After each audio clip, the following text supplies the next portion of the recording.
بسم اللہ الرحمن الرحیم نحمدہ ونصلی ونسلم علی رسولہ الکریم اما بعد وخامسها التجربیات۔ پانچویں قسم آ گئی ہے تجربیات۔ یہ بدیہیات کی 6 قسمیں چل رہی ہیں، ان میں سے تجربیات جو ہے یہ پانچویں آ گئی ہے، ٹھیک ہے۔ اور اس پانچویں تجربیات سے کیا مطلب ہے؟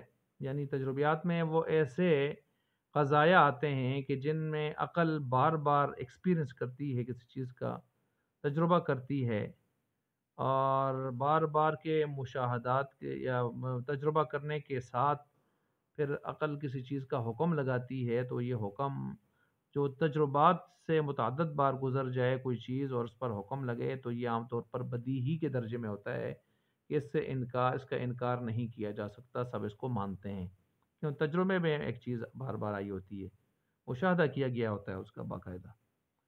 مثال کے طور پر مثال دی ہے سقمونیا، یہ جمال کوٹا یا اس جیسی کوئی چیز ہے جو پیٹ نرم کرتی ہے اور آدمی کو دست لگ جاتے ہیں، تو کوئی یہ کہہ دے کہ سقمونیا جو ہے یہ مسہل صفرا ہے۔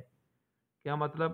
شرب السقمونیا مسہل للصفرا، کہ یہ جمال کوٹا کا پینا جو ہے یہ صفرا کے لیے مسہل ہے، پتا صفرا پتا اس کو بہا دیتا ہے، یعنی دست لگ جاتے ہیں انسان کو بہت زیادہ، اس کی نمکیات زائل ہوتی رہتی ہیں جسم سے۔ تو اب یہ کیوں کہا ہے کہ اس لیے کہ جمال کوٹا کو جب بارہا مرتبہ دیکھا گیا کہ واقعی یہ تو ایسی چیز ہے جو پیٹ کو نرم کرتا ہے، اور پھر اس تجربے کے بعد، ان تجربات کے بعد سب نے اتفاق کر لیا کہ واقعی یہ ایک پیٹ کو نرم کرنے والی چیز ہے، تو اب کہہ دیا جاتا ہے کہ جمال کوٹا پیٹ کو نرم کرتا ہے، تو اس میں کوئی شک نہیں کرتا، اور یہ بالکل بدیہی بات ہے، اور اس کے اوپر کوئی دلیل دینے کی ضرورت نہیں ہوتی کہ اتنا زیادہ عام ہو گیا ہے خواص و عوام میں جمال کوٹے سے متعلق یہ بات کہ جب بھی اس کا نام لیا جاتا ہے تو چھوٹے بڑے سارے فوراً سمجھ جاتے ہیں کہ واقعی یہ ایسی چیز ہے کہ جس سے پیٹ نرم ہو جاتا ہے، تو بدیہی ہو گیا یہ بھی، ٹھیک ہو گیا۔ اسی طرح جو ہے اگر ہم دیکھیں چھٹی جو قسم ہے اس کی وہ ہے متواترات۔ متواترات تواتر سے ہے، جس کا معنی ہوتا ہے کسی چیز کا لگاتار پے در پے ہونا۔ اصطلاح منطق میں متواترات وہ قضیے ہوتے ہیں کہ جن کے یقین کا حکم ایک ایسی جماعت کے خبر دینے سے لگایا جاتا ہے کہ جن کا جھوٹ پر اتفاق کر لینا عقلاً محال ہوتا ہے، عقل اس کو محال سمجھتی ہے، ٹھیک ہو گیا۔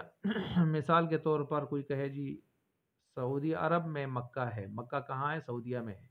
مدینہ کہاں ہے؟ سعودیہ میں ہے۔ تو اب یہ اتنا اہم، یعنی اتنا زیادہ بولا گیا، سمجھا گیا، لوگ آتے جاتے آپ سے ملاقات کرتے، تو آپ نہ بھی گئے ہوں مکہ مدینہ، آپ کو نہ بھی آپ نے دیکھا ہو، تو آپ پھر بھی قسم اٹھا کے بھی کہہ سکتے ہیں، یقین سے کہہ سکتے ہیں کہ ہاں مکہ اور مدینہ سعودیہ میں ہے، ٹھیک ہو گیا۔ تو اس کو کہتے ہیں متواترات، کہ ایک چیز اتنی زیادہ بولی گئی پے در پہ، اس کو اسی طرح لیا گیا، سمجھا گیا، دیکھا گیا، تو یہ متواترات میں چلا جاتا ہے، صحیح ہو گیا۔ اب یہ کتنے لوگ، وہ جو لوگوں کی جماعت ہوگی کہ جن کا جھوٹ پر اتفاق کر لینا محال سمجھا جائے گا، تو یہ کوئی خاص نہیں بتائی گئی، بلکہ اس کے بارے میں اختلاف ہے۔ بعض کہتے ہیں کم از کم اس جماعت کی جو تعداد ہے وہ 4 ہونی چاہیے، 4، اور بعض کہتے ہیں 10 ہونی چاہیے، بعض کہتے ہیں 40 ہونی چاہیے، لیکن یہ ساری باتیں ہیں، اصل بات یہ ہے کہ بس اتنی تعداد ہونی چاہیے کہ خبر دینے والے راویوں اور واقعہ کے مختلف ہونے سے یہ جو ہے اگرچہ یہ تعدادیں مختلف ہوتی رہتی ہیں، کوئی عدد متعین نہیں ہے، لیکن بس یہ ذہن میں رکھیں کہ خبر دینے والے جس واقعے سے متعلق خبر دے رہے ہیں، تو اس واقعے کی نوعیت کو ثابت کرنے کے لیے کس قدر تعداد ہونی چاہیے، کس قدر تعداد ضروری ہونی چاہیے۔ تو بس جس کو ہم اپنے عقل سے، مشاہدہ سے اور زمینی حقائق کی روح سے جس کو ہم سمجھیں کہ یہ تعداد کافی ہے تواتر کے لیے، وہی تعداد اصل میں تواتر کی اصل تعداد ہوگی، کم از کم وہ تعداد ہوگی، ٹھیک ہو گیا۔ اس سے اس کے لیے کوئی فگر متعین کرنا ضروری نہیں ہے۔ تو بہرحال یہ جو بدیہیات کی قسمیں تھیں اور برہان کے مبادی تھے، اور ظاہر بات ہے ان سے یقین حاصل ہوتا ہے اور قطعیت حاصل ہوتی ہے۔ تو یہ 6 قسمیں یہاں تک ہم نے پوری کر دی ہیں۔ اب میں ان قسموں کے حوالے سے جو آخری 2 قسمیں تجربیات اور متواترات پڑھی ہیں، ان کے حوالے سے عبارت پڑھتا ہوں۔ التجربیات وہی قضایا يحكم العقل بها بواسطة تكرار المشاهدة وعدم التخلف حكما كليا كان كالحكم بأن شرب السقمونية مسهل للصفراء. وسادسها المتواترات وهي قضايا يحكم بها في بواسطة إخبار جماعة يستحيل العقل تواطؤهم على الكذب، واختلفوا في أقل عدد هذه الجماعة.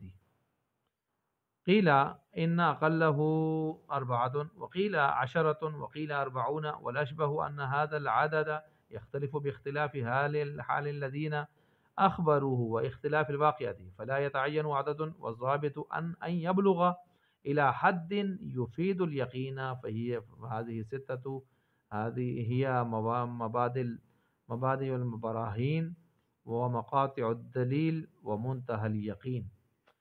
تو یہ عبارت میں نے آپ کے سامنے رکھ دی ہے۔